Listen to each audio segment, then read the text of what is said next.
سارا کھیل تو قسمت کا ہوتا ہے، کسے کتنا رزق ملنا ہے اور کس نے پل پل پیٹ پر کھانے کے لیے ترسنا ہے، یہ سب تو وہ ذات ہی فیصلہ کرتی ہے۔ یہ بات 100% درست ہے، لیکن کبھی کبھی لوگ بھی خود کو رازق سمجھنے لگتے ہیں۔ محلے کی رحیمہ خاتون میرے سامنے بیٹھی مجھے یہ خبر سنا رہی تھی کہ میرے دیور نے اپنے گھر افطاری کا دعوت نامہ دینے کے لیے اس رحیمہ خاتون سے کہا تھا۔ وہ مجھے وہی دعوت نامہ دینے آئی تھی۔ میں نے جب یہ سنا تو دل چیر کر رہ گیا تھا۔ میں نے جلے دل سے کہا، اب دیکھیں نا، ہمارے پڑوس میں رہنے والے خورشید لالا، جنہیں سب گاؤں کا بڑا مانتے ہیں، کون مانے گا کہ میرا شوہر رشید اس گاؤں کے سب سے امیر اور مشہور کاروباری شخصیت خورشید لالا کا سگا بھائی ہے۔ میں اپنے چہرے پر مسکراہٹ سجا کر آنکھوں میں آئے آنسو صاف کرتے ہوئے بولی تھی۔ میری بات کو سامنے بیٹھی رحیمہ خاتون بغور سن کر سر ہلا رہی تھیں۔ ان کے سامنے پڑا سادے پانی کا گلاس اب خالی ہو چکا تھا، اس لیے وہ فوراً اٹھ کر کھڑی ہو گئیں اور سرسری سی نظر مجھ پر ڈال کر بولیں کہ آمنہ، وہ تو بڑے لوگ ہیں، اب میں کیا کہہ سکتی ہوں؟ انہوں نے تو مجھے پورے گاؤں میں جا کر یہ افطاری کی دعوت کا بتانے کا کہا تھا۔ اب جلدی سے میرے پیسے نکالو جو تم نے ادھار لیے تھے، تاکہ میں اگلے گھر جا کر لالا کے ہاں دعوت کی خبر دے دوں۔ رحیمہ کے الفاظ سن کر میں فوراً خیالوں کی دنیا سے باہر نکلی۔ میں بھی کتنی پاگل تھی، ہر کسی کے آگے اپنے دکھڑے رونے بیٹھ جایا کرتی تھی۔ اپنے بوسیدہ سے پرس سے پرانے سے 10 کے 30 نوٹ نکال کر میں نے رحیمہ بی کو تھمائے اور وہ منہ سا بنا کر میرے ہاتھ سے وہ بھی چپٹتی ہوئی باہر نکل گئی۔ گاؤں کا ایسا کون سا گھر تھا جس سے میں نے ادھار نہیں مانگا تھا؟ قسمت ہی کچھ اس موڑ پر لے آئی تھی۔ میرے دل میں میرے دیور کے لیے جلن اور حسد والے جذبات ہرگز نہ تھے۔ میں خوش تھی کہ آج خورشید لالا کے ہاں افطاری ہے، پورا گاؤں وہاں جائے گا، اس بہانے میری بیٹیاں بھی پیٹ بھر کر کھانا کھا لیں گی۔ میں نے جلدی سے اپنی بیٹیوں کو اپنے پاس بلایا اور انہیں نہلا دھلا کر صاف ستھرے کپڑے پہنانے لگی، جس میں کئی جگہ پہ بند لگا ہوا تھا، لیکن میرے گھر سب سے اچھے جوڑے وہی تھے۔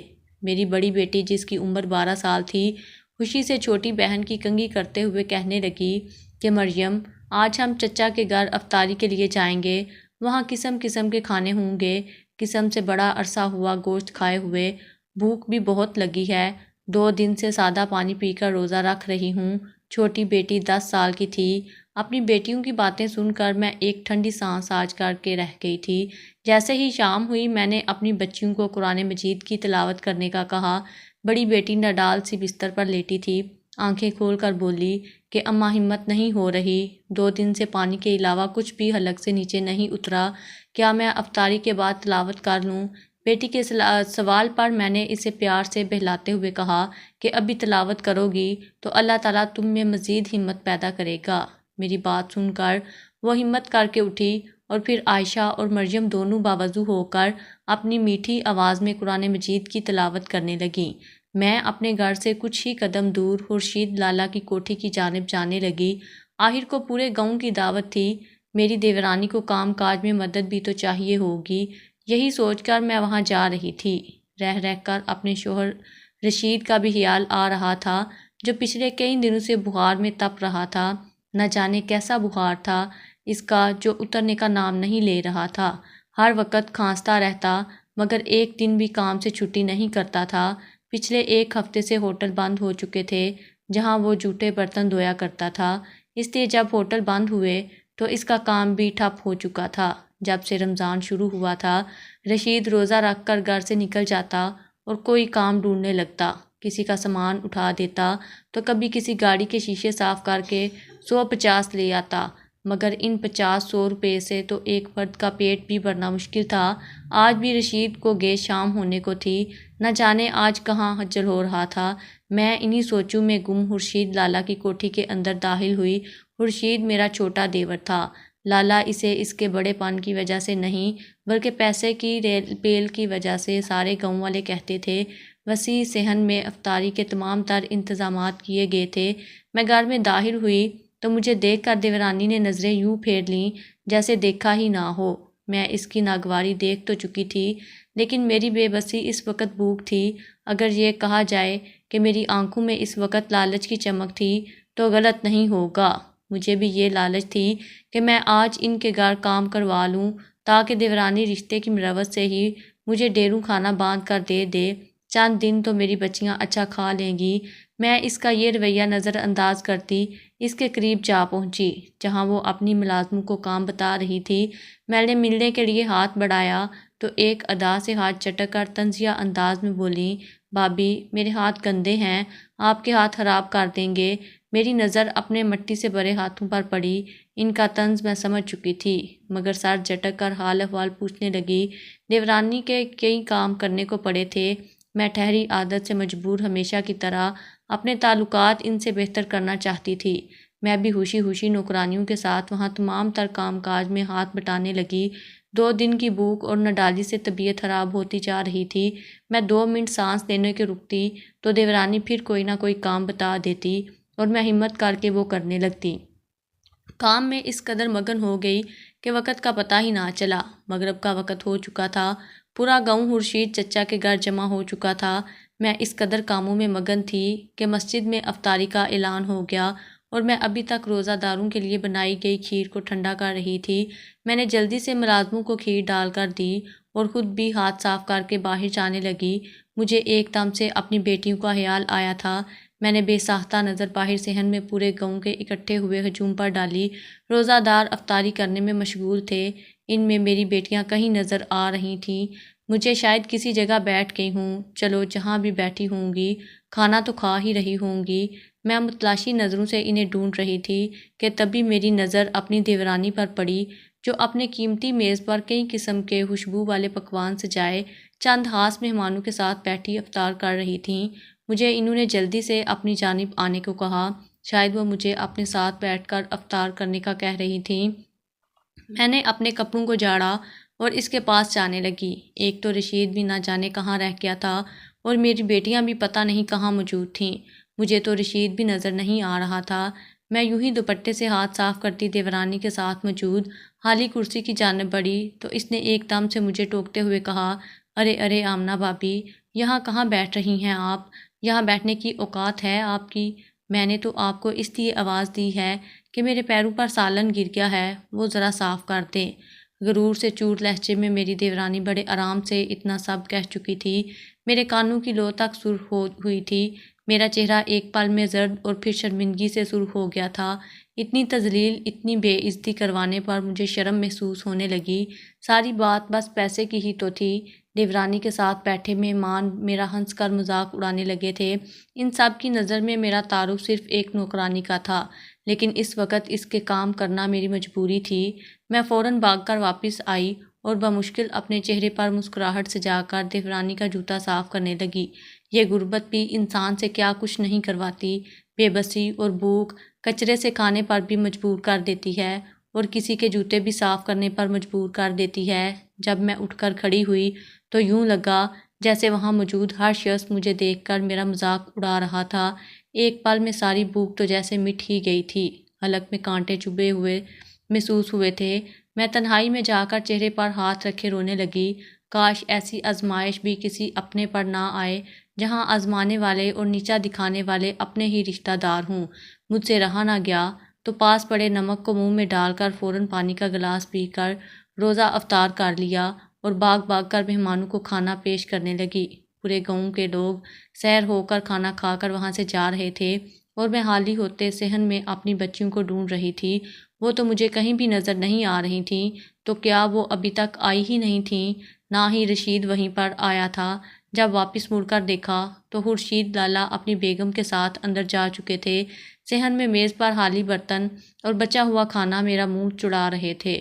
جتنی بے عزتی آج میری یہاں ہوئی تھی، اگر رشید کو علم ہو جاتا تو اس نے نہ جانے کیسا ہنگامہ برپا کر دینا تھا۔ میں نے تو ابھی تک افطاری بھی نہیں کی تھی۔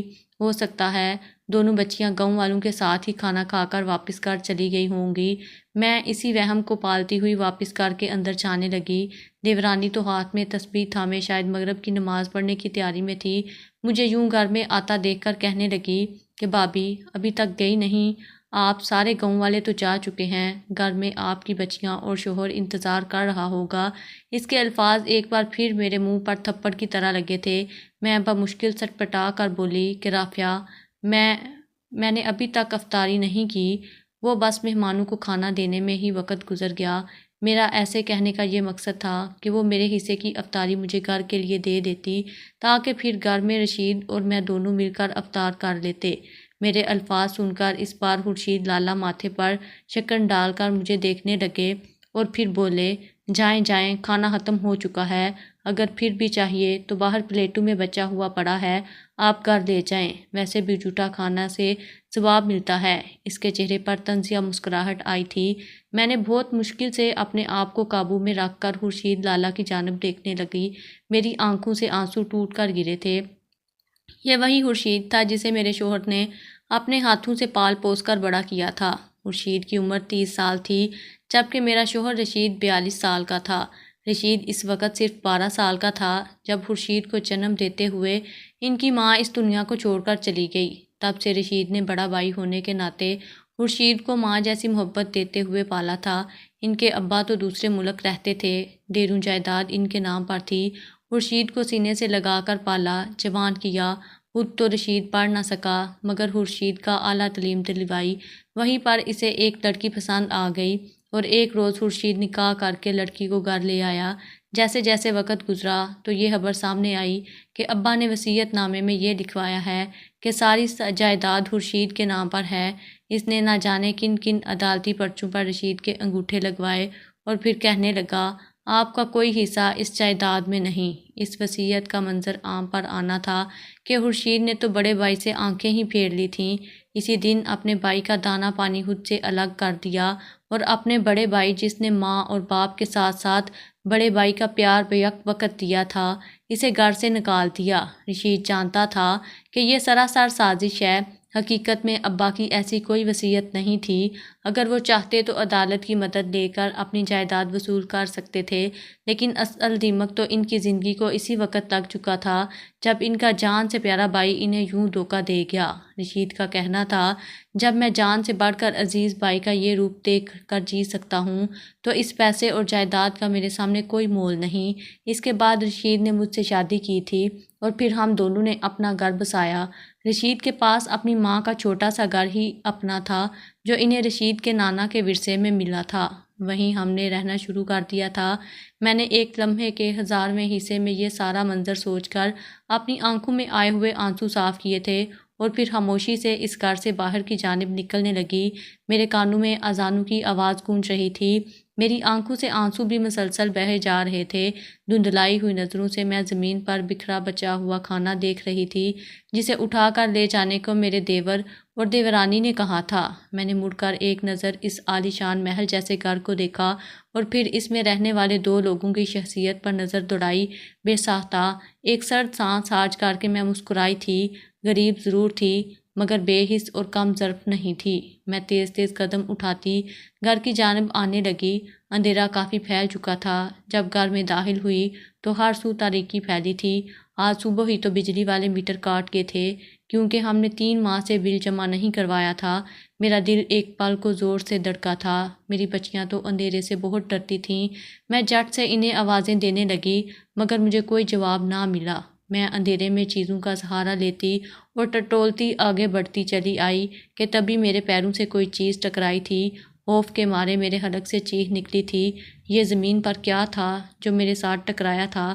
میں فوراً کئی قدم پیچھے ہٹی اور بیٹیوں کو آوازیں دیتی کچن کی جانب بھاگی۔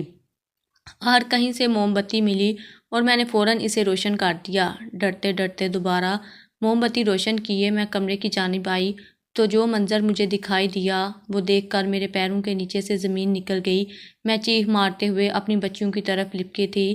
میرے دونوں بیٹیاں زمین پر ایک دوسرے کے گلے میں بازو ڈالے بے ہوش پڑی تھیں۔ میں بکھلا کر انہیں اٹھانے لگی مگر دونوں میں سے کوئی بھی مجھے جواب نہیں دے رہی تھی۔ میں چیخنے کے انداز میں روتے ہوئے کبھی ایک بیٹی کا سر گود میں رکھ کر جگانے کی کوشش کرتی تو کبھی دوسری بیٹی کو اٹھا رہی تھی۔ 2 دن سے بھوکی بچیاں نہ جانے افطار کر کے لیے آئی بھی تھیں کہ نہیں، اس پل مجھے اپنی ہوش نہیں رہی تھی۔ میں ان دونوں کے چہروں پر پانی کا چھڑکاؤ کرنے لگی مگر وہ نہ اٹھیں۔ رشید کا بھی کوئی اتا پتہ نہیں تھا۔ میرا رو رو کر برا حال تھا۔ اس وقت میں آخر کس سے مدد مانگتی؟ سوائے خورشید لالا کے مجھے کوئی مددگار نظر نہ آیا۔ میں بار بار مڑ کر بیٹیوں کو دیکھتی ننگے پیر خورشید لالا کی کوٹھی کی جانب بھاگنے لگی۔ اگلا سانس میں نے وہیں جا کر لیا تھا۔ مجھے یوں ہانس بہتا دیکھ کر ان کے چہرے پر بھی حیرانی در آئی تھی۔ میں نے ان کے سامنے ہاتھ جوڑے ہوئے کہا کہ مہربانی کر کے میرے ساتھ چلیں، میری بچیاں بے ہوش ہو چکی ہیں، انہیں ڈاکٹر کے پاس لے جانا ہوگا۔ رشید کی بھی کوئی خبر نہیں، نہ جانے کب لوٹے، مگر صفاقی کا یہ عالم تھا کہ مجھے دھکے دے کر گھر سے باہر نکال دیا گیا۔ دیورانی کہنے لگی، یہ بہانے کہیں اور جا کر بنانا، تراویح کا وقت ہو چکا ہے، خورشید عبادت کرنے لگے ہیں۔ مجھے جب وہ در بھی بند ہوتا دکھائی دیا تو واپس گھر کی جانب دوڑ آئی۔ راستے میں کئی بار ٹھوکر کھا کر گری تھی۔ گھر پہنچی تو بچیاں یوں ہی بے ہوش تھیں۔ میں روتے ہوئے ان پر آیت الکرسی پڑھ کر دم کرنے لگی اور رو رو کر رشید کو آوازیں دینے لگی۔ اسی پل دروازہ کھلا اور رشید نڈال سا وجود لیے کانپتا ہوا گھر میں داخل ہوا۔ ایک تو تاریکی میں ڈوبا ہوا گھر اور دوسرا میرے چیخنے اور رونے کی آوازیں سن کر وہ بکھلا گیا تھا۔ فوراً بھاگ کر کمرے میں آیا اور سامنے کا منظر دیکھ کر اس کی حالت بھی خراب ہونے لگی۔ اس کی آنکھوں میں آنسو تھے۔ وہ روتا ہوا دونوں بچیوں کو سینے سے لگا کر آوازیں دینے لگا، بیٹیوں اٹھو، دیکھو تمہارے ابو آ گئے ہیں، تم لوگوں کے کھانے کے لیے پھل بھی لائے ہیں، آنکھیں کھولو، آج تم بھوکی نہیں سو گی۔ رشید کے الفاظ سن کر میری ہچکی بند چکی تھی۔ تبھی بڑی بیٹی ذرا سی کسمسائی اور نیم بے ہوشی کی حالت میں مسکرا کر اٹکتے ہوئے بولی، آپ آ گئے ابو، مجھے بہت بھوک لگی ہے، اتنی کہ اب تو آنکھیں کھول کر آپ کو دیکھنے کی ہمت بھی باقی نہیں رہی۔ رشید روتا ہوا عائشہ کی آنکھوں پر بوسہ دے گیا۔ رشید اپنے ساتھ ایک تھیلا لے کر آیا تھا جس میں بہت سے گلے سڑے خراب پھل موجود تھے۔ اس نے تو آج بھی سر سے پیر تک کوشش کی تھی مگر شاید وہ یہی لا پایا تھا۔ میں نے ان پھلوں کو کاٹ کر اپنی بیٹیوں کے منہ میں ڈالا تو ذرا طاقت ملتے ہی وہ دونوں کچھ بولنے کے قابل ہوئی تھیں۔ انہیں آنکھیں کھولتا دیکھ کر گویا میری جان میں جان آ گئی تھی۔ میں نے خدا کا شکر ادا کیا تھا۔ تبھی میری چھوٹی رشید کے سینے سے لگی کہنے لگی کہ ابو آج چچا کے ہاں افطاری ہونی تھی پورے گاؤں کی، اماں پہلے ہی وہاں چلی گئی تھیں۔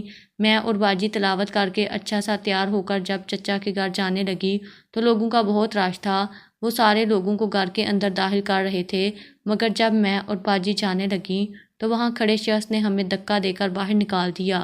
ابا، وہ شخص کہنے لگا کہ بیکاریوں کو اندر آنے کی اجازت نہیں ہے۔ میں نے اور باجی نے تو یہ کپڑے پہنے تھے، اس میں تو صرف 2 جگہ سے ہی کپڑے پھٹے تھے۔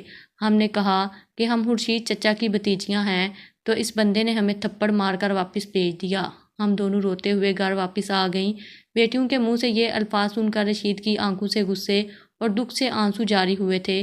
وہ خود پر ضبط کرتے ہوئے بولا کہ خدا تمہیں کبھی معاف نہیں کرے گا خورشید، تم نے میرے ساتھ اور میری بیوی بچیوں کے ساتھ اچھا نہیں کیا۔ کاش کوئی مجھ جتنا مجبور بھی نہ ہوتا جس نے تمہیں پالنے کی خاطر اپنا وجود، اپنا مستقبل تک داؤ پر لگا دیا تھا۔ رشید بخار سے کانپ رہا تھا، اسے شدید کھانسی آ رہی تھی۔ تاریک کمرے میں ہم چاروں بیٹھے اپنی قسمت پر اشک بہاتے ہوئے خدا سے اس آزمائش پر بھی پورا اترنے کی ہمت مانگ رہے تھے کہ اچانک سے گلی میں شور سا ہوا کہ خورشید لالا کو سانپ نے کاٹ لیا، وہ اور اس کی بیوی اپنے گھر میں تڑپ رہے ہیں۔ رشید سے یہ برداشت نہیں ہوا۔ جلدی ہم لوگ خورشید لالا کے گھر پہنچے تو دونوں میاں بیوی نیلے ہو چکے تھے اور کالے رنگ کا سانپ کھڑکی سے واپس جا چکا تھا۔ جلدی سے گاؤں کے ڈاکٹر کو بلایا لیکن اس وقت تک وہ دونوں ہی مر چکے تھے۔ سارے گاؤں میں شور سا مچ گیا تھا۔ 2 دن یہی ہنگامہ رہا۔ میرے دیور کی کوئی اولاد نہ تھی لیکن پیسہ بہت تھا، لیکن خورشید لالا کا وارث نہ ہونے کی وجہ سے عدالت نے خورشید کی ساری جائیداد میرے شوہر کے نام کر دی۔ بس ایک پل ہی لگا تھا ہمارا وقت بدلنے میں، ہمیں ہمارا حق اللہ نے واپس لوٹا دیا تھا۔ میں آج اپنی دیورانی کی جگہ پر بیٹھی ہوں لیکن میرا دل اس کی طرح صحت صفاق ہرگز نہیں ہے۔ میں نے بھی آج اپنے گھر افطاری کی دعوت رکھی ہے لیکن ان لوگوں کی جو افطاری کی استطاعت نہیں رکھتے۔ آج میرے شوہر کو لوگ عزت سے رشید لالا کہتے نہیں تھکتے، لیکن آج بھی میرا شوہر اپنے بھائی کو یاد کر کے روتا کہ کاش وہ میرے ساتھ دھوکے بازی نہ کرتا، نہ مجھ پر کڑا وقت آتا اور نہ ہی میرے منہ سے اپنے بھائی کے لیے بد دعا نکلتی۔ کبھی کبھی انسان کا دل اس قدر دکھی ہو جاتا ہے، دل سے نکلی آہ فوراً سے 7 آسمانوں کو چیرتی ہوئی سیدھی اوپر جاتی ہے اور فوراً سے قبولیت کے درجے پر پہنچ جاتی ہے۔ ہمیں چاہیے ضرورت مند پڑوسی اور رشتہ داروں کے ساتھ غم خواری کا معاملہ کریں۔